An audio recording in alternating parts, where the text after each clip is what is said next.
What's YouTube? It's your boy KingSupreme. Back in the video, we got the best Larry Bird underdog story ever told. Now if you're new here, welcome to the channel, homie. Just be sure to like, comment, subscribe, and share if you need to see more bangers from your boy, you feel me? Because the grind never stops. But hey, today we got some more of that boy Larry Bird. Oh my gosh, back with another banger, bro. So excited, bro. And if you're new here on this channel, bro, we just be vibing, we just be kicking it for real, just be chilling with the game, bro. Nothing but good vibes, nothing but just a good time for real. So hey, just kick back, relax, and chill with your boy while we watch some cool shit. You feel me? It's gonna be a good one, type shit. But hey, we got some more that do Larry Bird, but what else can how better can it get, dog? They feel me? The GOAT, bro, easily top 3 player of all time. Arguably people will say have their own opinions type shit, but me, just like his number, he a top 3 all time type shit, easily for me. But hey, we got a lot more videos still to go. We got into a lot of videos from Larry Bird, you know what I'm saying, one of the best NBA legends there is, and there's still so much more to get to, and I'm so excited about that. I keep on seeing y'all suggestions, y'all recommendations in the comments, and I really appreciate that. So we'll get to this one, and y'all know the deal is road to 50K, so you know the grind doesn't stop, so be sure to stay tuned to the channel, turn on those post notifications, because these videos will continuously be posted type shit, you feel me? But hey, we're gonna get to this one though. Best Larry Bird underdog story ever told. These stories keep getting better and better, and I just love them, bro. They just, I don't know, I could watch these all day, watching the greatness of his career, watching highlights of him, watching other legends talk about him, bro. So great. Like I said, I am going to get to more NBA legends, but I just want to get to more Larry Bird. That dude, bro, he's my favorite to watch for real. So let's get straight into this one. And keep on letting me know what I should react to next in the comments. Thank y'all for all the support, thank y'all for all the love. Let's get straight into this one. The best Larry Bird underdog story ever told. Let's get it. What if I told you that once upon a time, there was a rivalry in the 80s even bigger than Celtics versus Lakers and even more intense than Celtics versus Pistons? I bet you wouldn't believe me. But for 3 years in a row, the Eastern Conference Finals was a dogfight between the Boston Celtics and the Philadelphia 76ers. When the Sixers were good, Lakers, it was Celtics-Sixers. One of the most intense rivalries ever, as you see. When the Sixers were good, would you use Dr. J? I think in terms of two clubs in professional sports and professional team sports, really wanting one another and going after one another's throats, this is definitely the ultimate. The funniest thing about it to me, I'm gonna run it all the way back, is how they really were just squaring up. Like, you see that right there? They was really squaring up with motherfuckers back then, bro. I'm not saying they don't be getting physical in today's game, but the videos I've seen when people just be squaring up and just like ready to fold someone, back in the day, the 80s, the 90s, all that, bro, they was going crazy. But the NBA was a whole different game back then, bro. Real talk. The 76ers. Long before Celtics-Lakers, it was Celtics-Sixers. One of the most intense rivalries ever, as you see. Mark Iveroni and Larry Bird go at it in this game. Larry asked if he's going to be thrown out, and he decided he's going to get his licks in before he left. I think in terms of two clubs in professional sports and professional team sports, really wanting one another and going after one another's throats, this is definitely the ultimate. There's Dr. J trying to hold Bird. Bird retaliates, and And look at J hitting Bird. You see what I'm talking being about, held though? from behind You see what by I'm talking Barkley about? and Moses Malone. Like, that's There's no Not greater time in basketball that I've ever had other than going out and beating the 76ers. And in the 1981 Eastern Conference Finals, they had a battle for the ages in what many experts have called the greatest playoff series of all time. It was the greatest series I've ever played in my opinion, maybe the greatest series leading up to a championship that two teams ever had to play. Larry Bird and the Boston Celtics were facing the MVP of the league, Dr. J, and the Philadelphia 76ers, the team with the best record in the league. And to make matters worse, Boston had not won a single game in Philadelphia in almost 3 years because the 76ers were stacked with a team full of Hall of Famers. Well, start out with the Hall of Famers they had over there. Start out with Dr. J, Bobby Jones. Maurice Cheeks was starting guard. Oh, yeah, became a Maurice Hall of Cheeks. Famer. Caldwell How'd Jones, they not win the a Boston ring? Strangler. They didn't win a ring, right? Daryl Because the Dawkins. Celtics. Daryl Dawkins That's was why. like Shaq. You know, just strong and big, and they were coached well by Billy Cunningham. That's why they were so tough. Just 1 year earlier, a rookie Larry Bird led the Boston Celtics to the greatest single-season turnaround in NBA history. One man took the second worst team in the league from 29 wins to a 62-win championship contender overnight. That's crazy. Unfortunately, the Celtics lost in the conference finals to this same Philadelphia 76ers team, sparking a rivalry that would have them battling for Eastern Conference supremacy for the next 6 years. Wow. And the following season, it was looking like deja vu all over again. So in 81, we win the first game up in Boston. Then you guys come back and, win game 2. Irving putting the moves on McHale. And we play a really tight game down there in Philly, and we lose. Philadelphia has been magnificent, and that game is over. We lose game 4, and I'm like, ooh, this isn't good. 6 seconds to go. Boston doesn't call time. Archibald intercepted by Bobby Jones, and the game is over. It's a tight one-possession game, and Bobby Jones does what he does, makes a great defensive play. That allows you guys to win game 4 and go up 3-1. The dreaded 3-1 deficit. In the history of the entire NBA, teams that go up 3-1 in a best-of-7 series are 258 and 13. That's a winning percentage of 95.2%. So the chances of Larry Bird and the Celtics coming back to win this series Very slim. was at 4.8%. And for teams that go down 3-1 and win the championship, their chances drop down to 1.5%. So at this point, to say that Larry Bird was an underdog is an understatement. He's only in his second year, too. Keep that in mind. For granted. 3-1. I mean, it felt good, but He's battling the MVP only his second year. It's Larry Bird's second year, right? Game number 5 of this Eastern Conference Finals.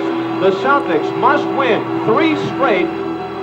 In Game 5, the Celtics were losing by 10 points, with only 6 minutes left in the game. And with the season on the line, Larry Bird took matters into his own hands. Larry going to work offensively. Baseline. An off-balance play by Larry Bird, who does every aspect of it. And McHale, they go with their starters, and Larry Bird on a turnaround hits the jump shot. Andrew Toney's shot, no good. Bird the rebound. He's taking matters into his own hands, Kevin. McHale, though, with the offensive rebound. He misses. Oh, he was bullying.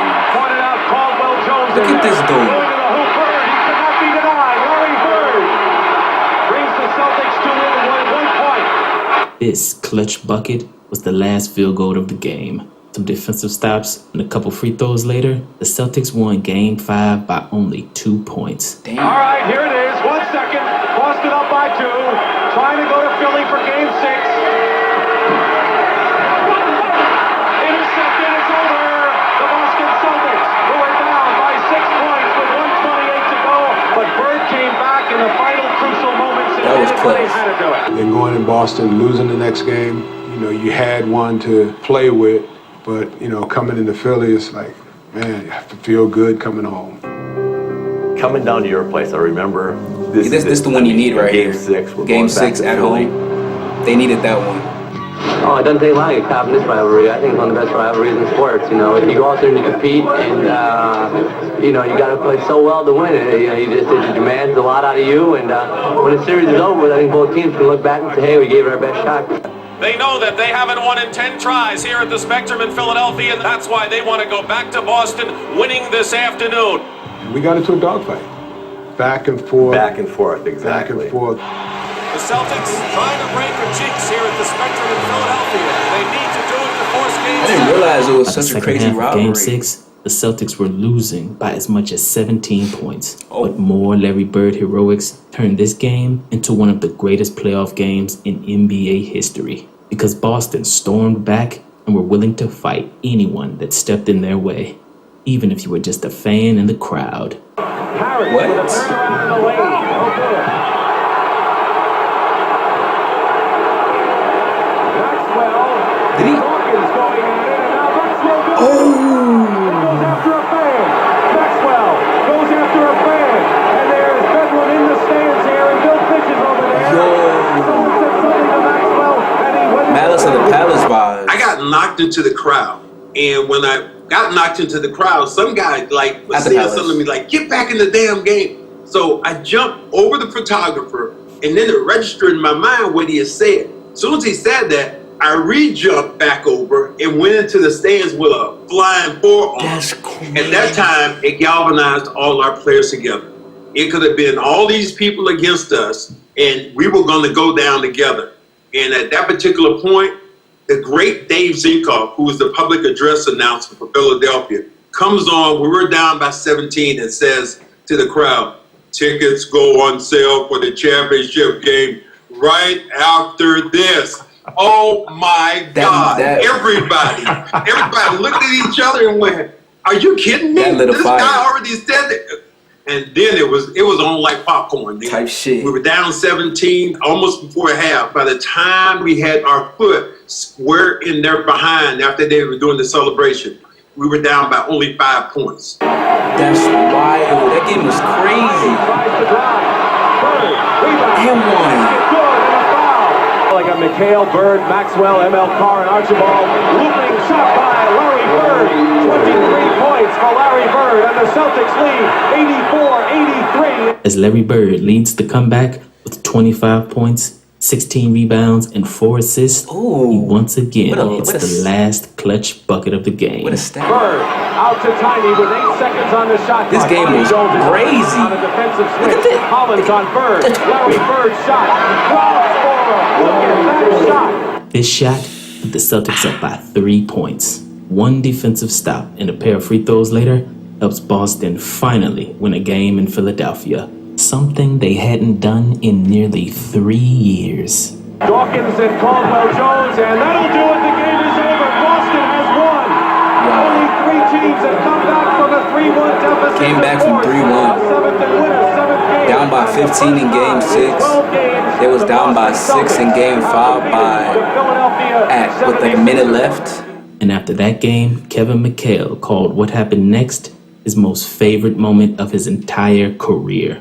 Kevin McHale, what is your favorite NBA moment? Ooh. I would say 81, Game 6, we were in Philly, and we were down 3-1, and we won Game 5 in Boston to go 3-2, and we beat them on a last-second play where Tony's driving in, and we get a block, got my hand on the ball, and we win the game, and go back to Boston, and there's people, like there's like I didn't realize that, cause I'm new to Boston. It's my first year of being out there. I come from northern Minnesota, small mining town, played at the University of Minnesota. I didn't realize that Boston and Philadelphia hated each other sports-wise. I mean, hated each other. So we get back that night, and there's people. There's a crowd. I mean, there's people at the airport. And this game, we haven't won anything. We still have Game 7 to go. And they were the whole city was like electric. And then Game 7 in the arena, when I walked in, I got chills because the people were all standing up cheering. 18 minutes before the game, we went out to warm up. There wasn't an empty seat, and they stood the whole game and cheered and yelled and screamed. No dancing girls, no nothing. Boston, Oregon going, Boston fans are different. And it was the most unbelievable environment you've ever seen. The building shook. I was at that game. I was at all those games. Atmosphere was insane. Game 7, to this day, is the best basketball game I've ever been to. That was the only game I've been to, I've written about this, where the refs were just like, guys, you settle this. Guys are on the floor every play. There's 3 guys getting knocked down. It was like a rugby match. And I've just never seen a game like that. I don't think that game would happen again. There would have been about 20 flagrant fouls. The Philadelphia 76ers, they have to be wondering about the fact that they had the Celtics put This has been an amazing video so and far. all the Celtics wanted to do was win one at a time. Shout out to this dude right here. I love his videos. Kevin, it's not so much saying you got to win 3 games, but to tell your team they have to beat us one more time. That was the championship game. Whoever won that series between Philly and Boston, and Philly being up 3-1, and you getting them back to Boston for Game 7, whoever won that particular night, we knew that either one of those teams, Philly or Boston, could beat Houston. So that was the championship game that particular night. Chris Ford, this is from the corner. Larry Bird, the rebound. That's what Boston has done to Philadelphia. Dominate the offensive board. Harris doing to Dawkins what he did to him, but misses. Larry Bird was offensive rebound. And the next time. bullying that. You see all those rebounds he getting? Larry Bird, 3-point play. If anything could ignite a crowd and ignite a team, a A three-point play by the best player is the safest way to do it. And just like the previous 4 games, Game 7 went down to the wire. And with a tie game with 1 minute left on the clock, Larry Bird does what Larry Bird did the entire series in the clutch. Irving setting up for something. Fakes. Roll into Dawkins. Double team. Dawkins goes in. Bird was a dog on defense. Bird coming to the left. And then he takes it back and pulls up with the jumper with the back. Austin leads 91-89. 1 second left. And the pass hits the top of the backboard. And it's over. Wow. They came from 3 of them down. And they have won the series. It's all over. It's all over. This That's is phenomenal. This game-winning jump shot helped Larry Look at Bird that. versus a team with 3 Hall of Famers on their roster pull off the greatest 3-1 comeback of all time. Because the 1981 Eastern Conference Finals remains the only series in NBA history in which 5 games were decided by 2 points or less. The Celtics won Game 5 by 2 points, Game 6 by 2 points, and Game 7 by 1 point. Each game literally went down to the last second. Now that is the definition of clutch. Because we did win a lot of That's a 1 movie, 2-point bro. games. It just seemed like every time you look up the clock, we had a 1-point lead, and there's 1 second on the clock, and they had the ball. It was them type of games Must where all have the been a emotion, movie. all the adrenaline, and everybody was just flowing, and everything was just going to perfection at the end of the game. That was probably the best games I ever played in my life. It was a 7-game series, and every one of them was just full of excitement. Only 4 teams in the history of the NBA have ever come back from down 3-1 in a series and went on to win the championship. Bill Russell's Boston Celtics in 1968, Hakeem Olajuwon's Houston Rockets in 1995, LeBron James's Cleveland Cavaliers in 2016, and Larry Bird's Boston Celtics in 1981. Yes, Larry Bird, in only his second NBA It was his season, second year, won yeah. his first championship that year. So if anybody ever tries to convince you that a great player couldn't win a title in his first 5 years because he was too young or didn't have enough help, tell him that Larry Bird took the second worst team in the league to an NBA title in only 2 years. No excuses. Type shit. Bro, that's why I love this dude. What's his name? Prime Larry Bird. Yeah, much shout outs to him, bro. He is a great YouTuber, bro. Make sure you subscribe to him, bro. I love his videos. All his videos are absolutely amazing. Shout out to Prime Larry Bird, his videos. Subscribe to that dude, bro. Much love to him. That's the video. If you enjoyed it, more videos dropping soon, bro. Damn, that shit was crazy good, bro. That, again, I was locked in the entire video. Hope y'all was too, bro. That's a banger right there. That's just, I could watch this shit all day. That's just mad interesting, bro. I did not realize that. Best series, playoff series of all time type shit. And they came back 3-1. Second year. Larry Bird's only in his second year type shit and beat an MVP going into the championship. And then beat the Rockets with the King. That's insane. But that's the video. If you enjoyed it. As we see, that's how good Larry Bird is type shit. Like I said, top 3 easily. But yeah, arguably the best. Who knows if he would have played more years, right? But thank y'all so much for all the love. Thank you so much for all the support. Thank y'all for the suggestion. Keep on letting me know what other videos I should react to next, and I got y'all with them. But yeah, you know what the deal is. Road to 50K. You know the grind doesn't stop. So be sure to continue to turn on those post notifications because these videos will be continuously posted. And yeah, stay tuned. Love y'all so much. Thank you for all the love, all the support. Thank y'all for the continued. Y'all been going crazy on the channel lately. I appreciate that. So just keep on letting me know what I should react to next, and I got y'all with that shit. Guaranteed. Hey, like, comment, subscribe if you want to see more videos. It's your boy KingSupreme. We out, baby.